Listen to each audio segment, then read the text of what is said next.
tous, et aujourd'hui je reçois Yves Pozzo di Borgo qui a la gentillesse de venir nous rejoindre sur ces entretiens.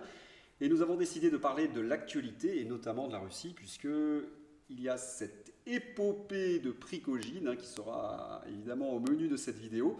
Mais auparavant, je voudrais un peu avoir l'avis d'Yves sur les accords de Minsk. Qu'est-ce que vous en pensez de ces accords de Minsk?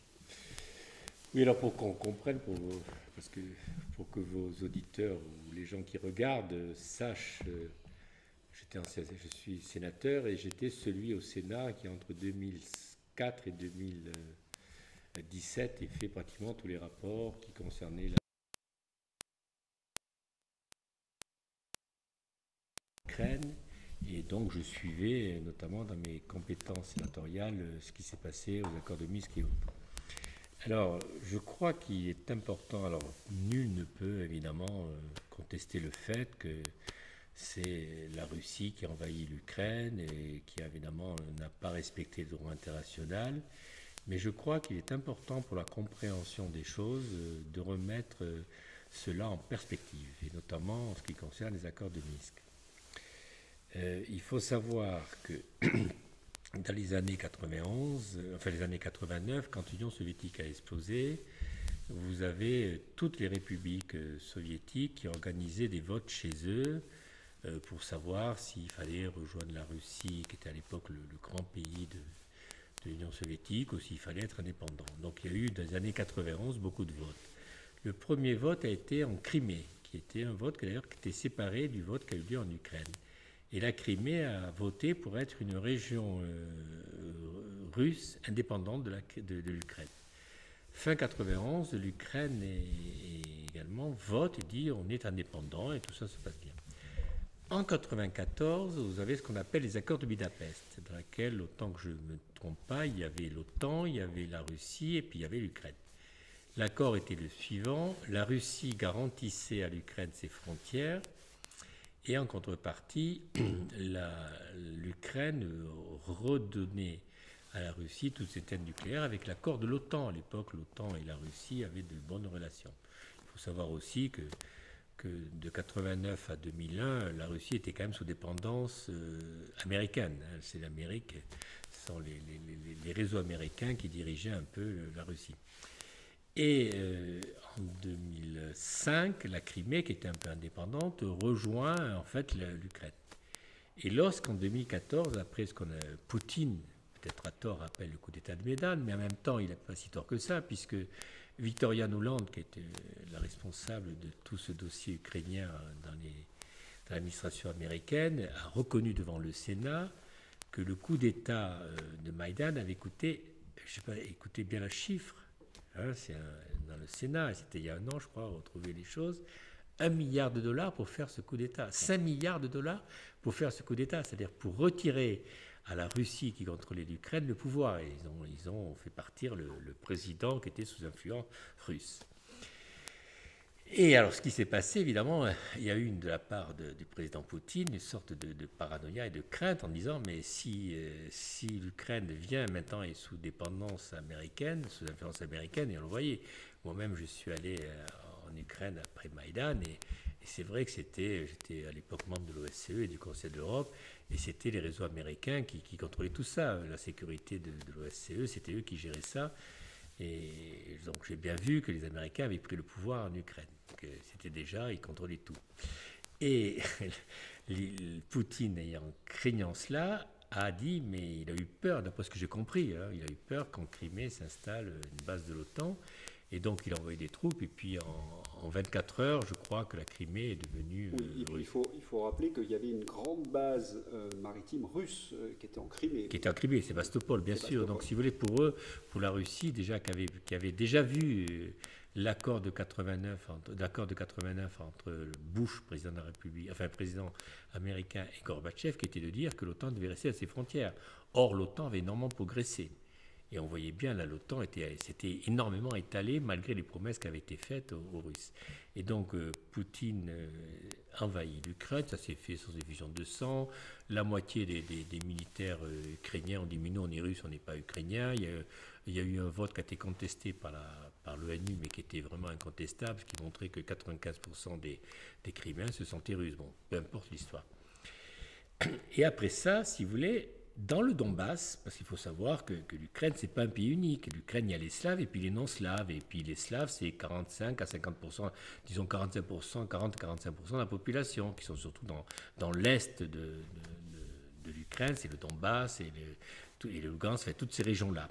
Il faut juste, pour que nos éditeurs comprennent bien, c'est d'ailleurs, il y avait une sorte d'alternance entre candidats de l'Ouest, c'est-à-dire pro-européens, et des candidats pro-russes qui étaient élus voilà. Avec les électeurs de l'Est. Voilà. Et le Yakovlevitch était pro-russe. Pro-russe. Et le coup d'État ce que Poutine appelle le coup d'État de Maïdan, était en fait, ça a écarté complètement les Russes de la gestion du pays. Mais restaient, si vous voulez, toutes les régions pro-russes, qui étaient très pro-russes. Et ces régions, évidemment, ont demandé, en 2014, quand Poutine a récupéré la Crimée, ont demandé à Poutine de dire, mais écoutez, nous on veut être russes, on n'est pas ukrainien.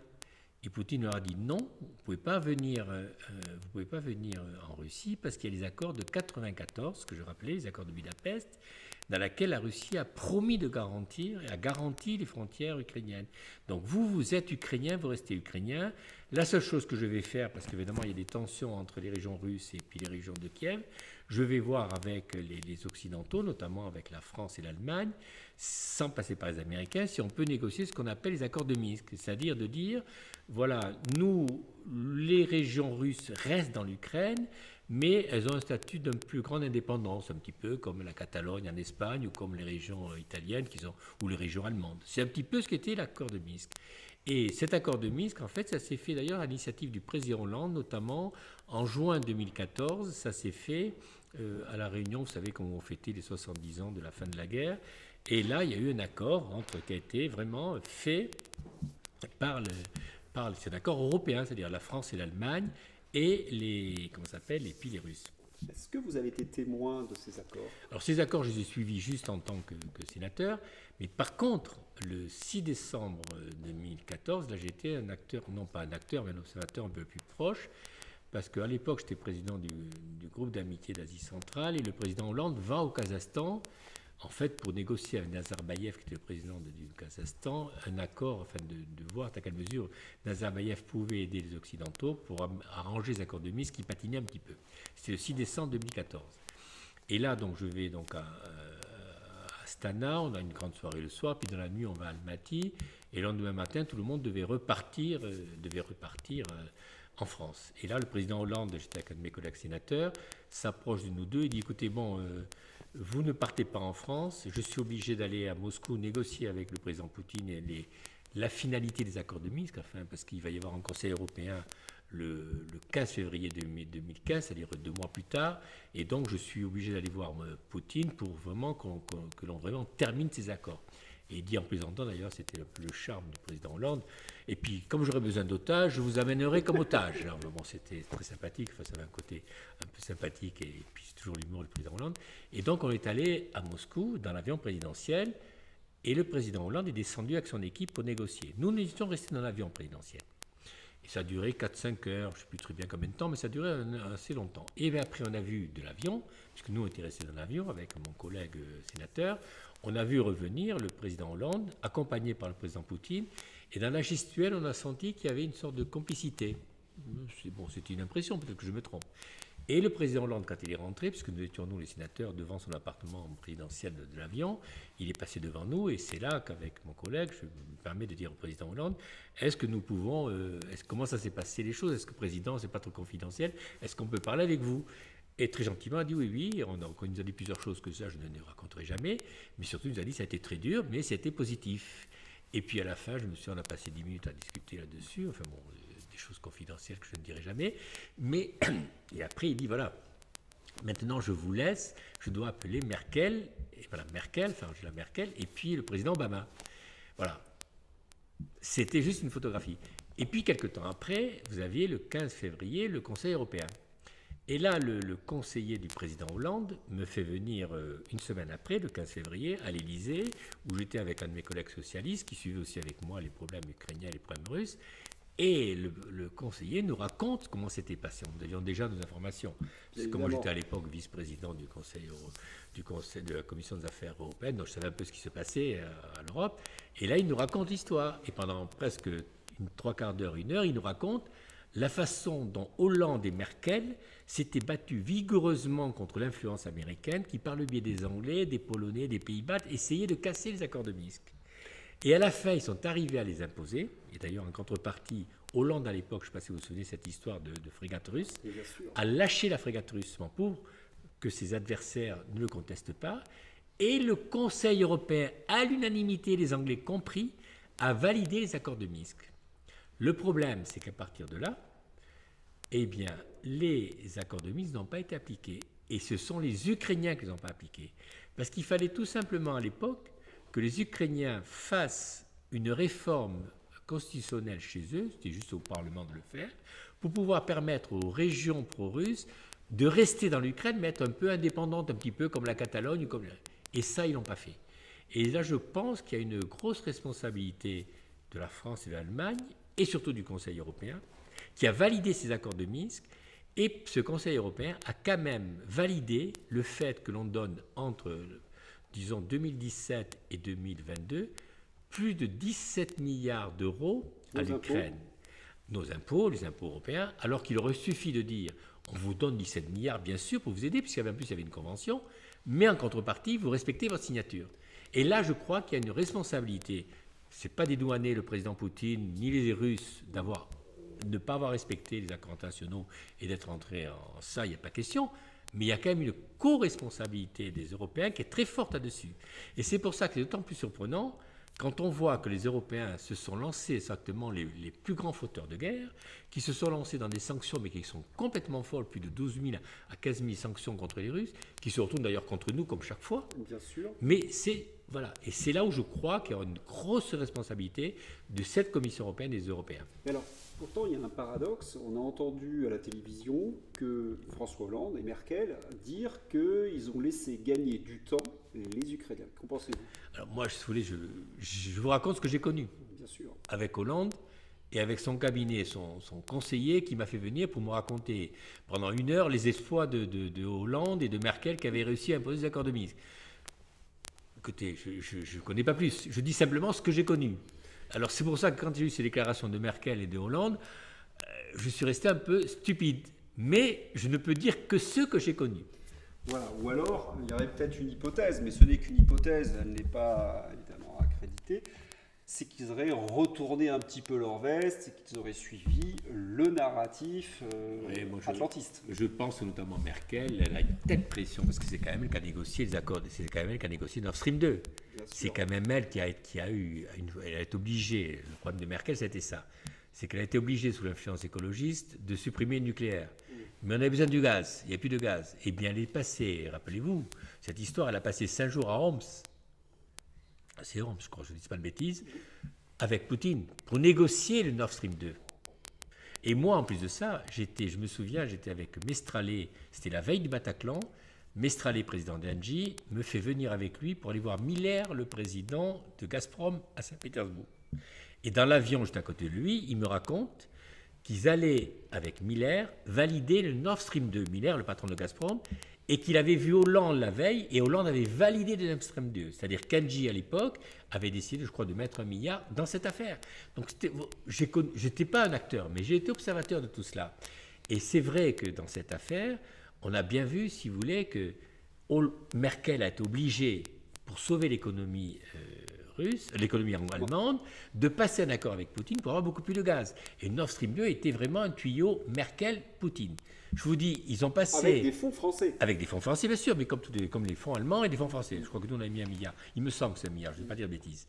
Mais quand vous pensez que cet accord était si profond que même Poutine, pour la remercier, a créé, dans la ville où il y a eu l'accord, il a fait faire une usine luthérienne pour faire plaisir. Il a fait construire une usine luthérienne pour faire plaisir à Merkel. Ça, personne ne le sait, mais je vous le raconte. Qui maintenant, d'ailleurs, comme on dit, est en train de se dégrader. Alors, maintenant, nous allons passer à un autre sujet, c'est l'épopée Prigojine. Alors, Prigojine, quand je lis la presse, notamment de LCU, j'ai l'impression qu'il a failli faire tomber Vladimir Poutine. Pourtant, je voudrais montrer aux auditeurs et aux téléspectateurs la ville de Rostov et là, la ville de Moscou. Il a donc fait plus de 1000 km avec 500 camions pour prendre une ville qui, quand même, possède quelques millions d'habitants. Je ne sais pas exactement. Voilà. Cela paraît assez improbable. Comment Prigojine pouvait arriver à détrôner le pouvoir russe à partir d'une autoroute? D'ailleurs, oh, miracle, Yves n'est plus avec nous, mais au contraire, nous avons un invité qui va se présenter. Alors bonjour, je m'appelle Bertrand Scholler, j'ai un compte sur Twitter qui s'appelle 55 Bellechasse et j'aime bien m'intéresser à la Russie pour des raisons personnelles, hein, mais mon parcours, c'est un parcours français très classique, 2 fois ingénieur, puis Sciences Po, puis de la finance, etc., etc. Une galerie d'art depuis 10 ans, mais depuis 1 an et demi, en fait, je parle beaucoup plus publiquement de mon observation géopolitique du monde contemporain. Beaucoup de la Russie, j'ai parlé de la pandémie, je parle de la situation en France, je parle de tous ces sujets de façon assez exhaustive. J'ai la chance de connaître Louis et de pouvoir discuter avec lui régulièrement. Et ce sujet est un sujet qui nous a préoccupés l'un comme l'autre ce week-end. On commence à y voir plus clair. La seule chose qu'on savait, c'est petit 1, il y a eu très peu d'images pendant toute la journée de samedi et il n'y en a pas eu plus depuis.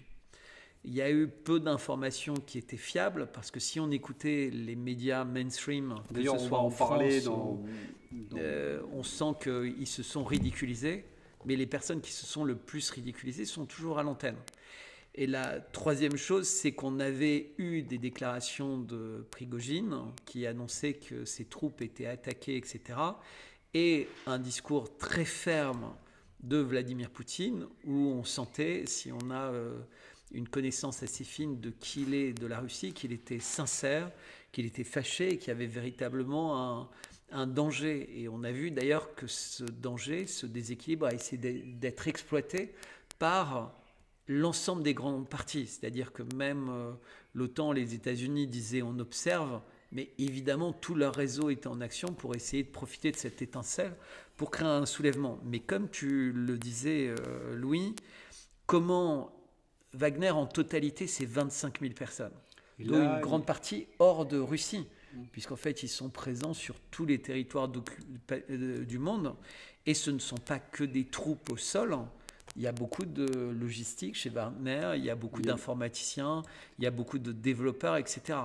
Donc en réalité, au maximum, il pouvait y avoir 5 ou 10 000 hommes. On parle de quelques centaines ou milliers de véhicules. Oui, alors les informations du Monde nous disent à peu près 5 000 hommes. Voilà. 5 000 hommes, donc sur un convoi, 5 000 hommes, on ne sait pas exactement. Certains disent 400 véhicules, d'autres 1000.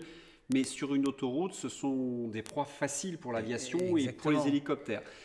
Par ailleurs, Prigojine est revenu sur son épopée et lui-même a reconnu qu'il était ivre et qu'il avait eu tort. D'ailleurs, on va regarder sa déclaration qui nous a été donnée par l'AFP. Alors, déclaration du chef de Wagner, Prigojine. Alors, ce n'est pas une déclaration visuelle, hein, c'est une déclaration téléphonique. Téléphonique, absolument. La marche de la justice était un acte de protestation et non pas de désobéissance. La raison formelle était des intrigues qui conduiraient à la dissolution de Wagner le 1er juillet. Alors là, on a une information en effet, puisque Shoigu voulait absolument que toutes les troupes signent des contrats avec le ministère de la Défense. En tout cas, que celui qui paye soit le ministère. Absolument. Et Prigojine voulait conserver son indépendance, mais la réalité, c'est qu'il a perdu puisqu'il a été obligé d'accepter les conditions du ministère de la Défense. Selon lui, les Wagnériens ont commencé leur marche pour manifester la protestation. Donc, ça se transforme non pas comme un putsch, mais comme une manifestation. Donc déjà, au niveau des termes, il y a un changement qui est très important. Les colonnes de la SMP se sont arrêtées à peu près à 200 km de Moscou. La longueur totale de la marche était de 780 km. Alors, il a dû avoir du carburant, donc il n'y avait peut-être pas autant de véhicules qu'il le disait. On parle d'ailleurs, le journal Le Monde, j'ai parlé de 5000 hommes, certains disent plutôt 2000. Oui, il y a beaucoup de personnes de Wagner qui ont refusé d'avancer sur Moscou, en sachant très bien que si jamais ils avançaient sérieusement sur Moscou, ils risquaient de tous mourir. Tous. Ben oui. Et Prigojine ne nie pas le fait de frappes de représailles contre des avions du ministère russe de la Défense, expliquant cela par la légitime défense. Alors, nous n'avons pas d'image de ces combats. On prend donc acte des paroles de Prigojine. À la suite d'attaques contre les Wagnériens, 30 d'entre eux ont été tués. Prigojine a confirmé que Loukachenko avait proposé une solution pour que le Wagner reste dans sa juridiction. Donc, en fait, ce qu'on observe quand même, c'est que aussi bien Prigojine, qui finalement fait une forme de mea culpa, que l'ensemble de l'appareil d'État russe, que ce soit Shoigu qui était sur le terrain aujourd'hui, que ce soit Poutine qui ne s'exprime pas directement, mais qui a participé à l'apaisement avec Loukachenko, et Lavrov qui expliquait que les États africains n'auraient pas à se passer de l'aide très importante pour eux en termes de formation et de sécurisation de beaucoup de lieux en Centrafrique et ailleurs liés à Wagner. Donc on voit, et c'est vraiment là où on reconnaît le jeu de cas qu'est Poutine, c'est qu'en fait il transforme la force de quelque chose qui aurait pu être catastrophique d'un point de vue médiatique, d'un point de vue civil, d'un point de vue militaire pour la Russie, ont une force. Donc toutes les personnes qui pensaient que la Russie sortirait affaiblie, en fait elle sort extrêmement renforcée. Et d'un certain point, il y a un clin d'œil, c'est que Loukachenko, quelque part, fait une voie royale pour la possibilité d'un Wagner en Biélorussie, mais pas avec les mêmes troupes, puisque l'essentiel va rejoindre l'armée régulière russe. Ça sera manifestement avec des Biélorusses. Exactement, avec des Biélorusses. Donc il va commencer le recrutement. Et ce qui veut dire que pour la Biélorussie, en termes d'opérations spéciales ou d'intervention, ils vont avoir l'équivalent d'une ou deux divisions en plus de soldats sur lesquels compter. Parce qu'il faut savoir que sur le front entre la Pologne, donc membre de l'OTAN, et la Biélorussie, il y a des forces considérables qui sont massées. La Biélorussie est un petit pays qui n'a rien à voir ni avec l'Ukraine, ni avec la Russie. Et donc finalement, la délocalisation de Wagner est une bonne chose. Je reste persuadé, comme on le disait en introduction, que c'est vraiment comment convertir une catastrophe en succès et pas du tout quelque chose qui a été anticipé. Donc c'est le talent du judoka qui est à l'œuvre. Qui utilise la force de l'adversaire. Exactement. Et alors maintenant, on va passer à un autre point, c'est-à-dire comment les médias mainstream ont traité l'affaire. Et lorsqu'on regarde leurs informations, on va dire les choses telles qu'elles sont, ils ont raconté véritablement n'importe quoi. Alors c'est notre page LCU. Vous savez tous ma passion pour débunker LCU. Alors l'historien de LCU qui se ridiculise à chaque sortie, vous le savez, c'est Cédric Bass. C'est le moment de ressortir les cartes des sites nucléaires russes. Quelqu'un a des infos sur la base de Romovosk.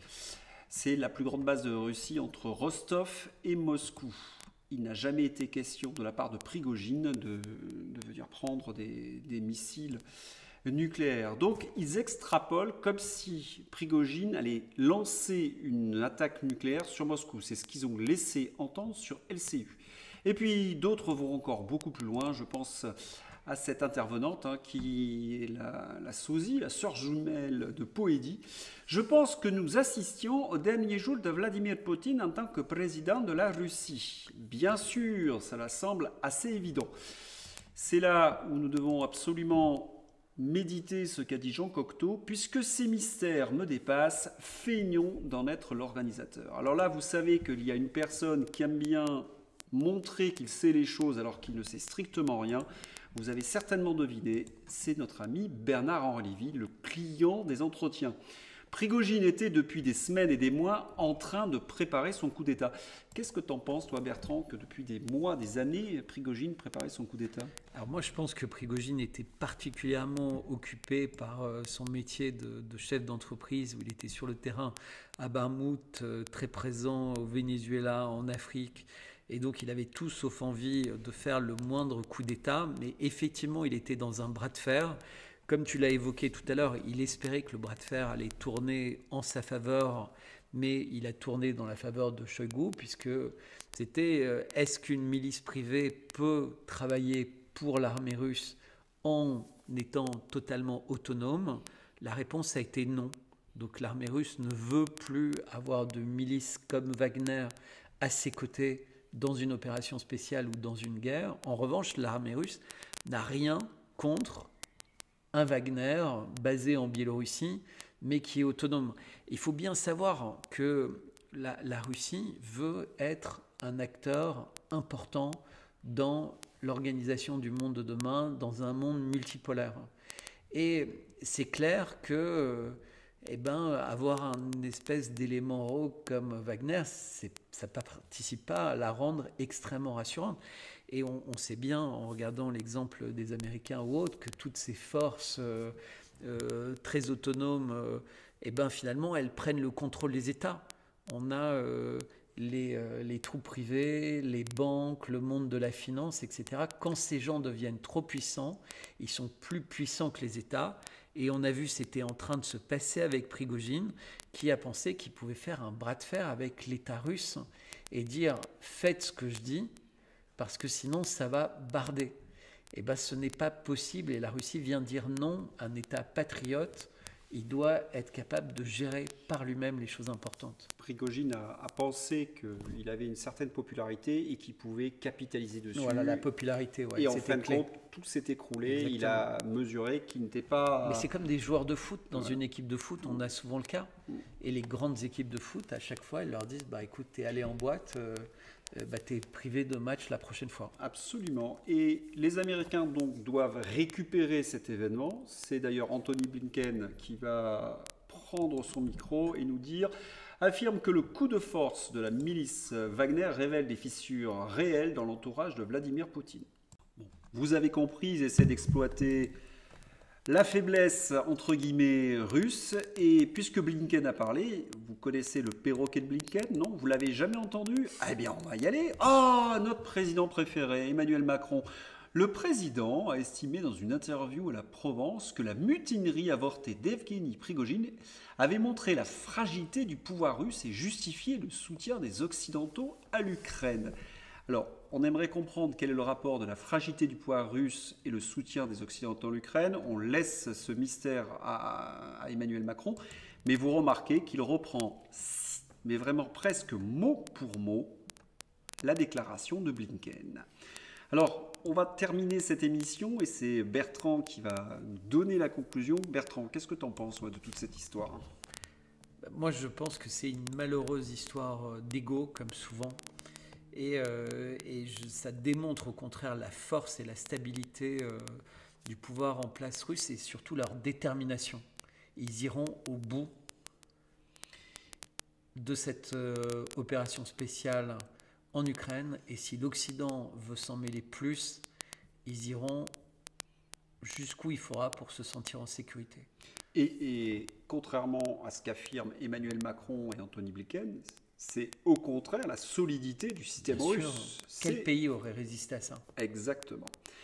Eh bien, nous allons continuer l'émission, mais dans une deuxième partie, parce que ça fait plus de 30 minutes. Je vous dis à bientôt. N'hésitez pas à regarder la deuxième partie. Allez, à bientôt.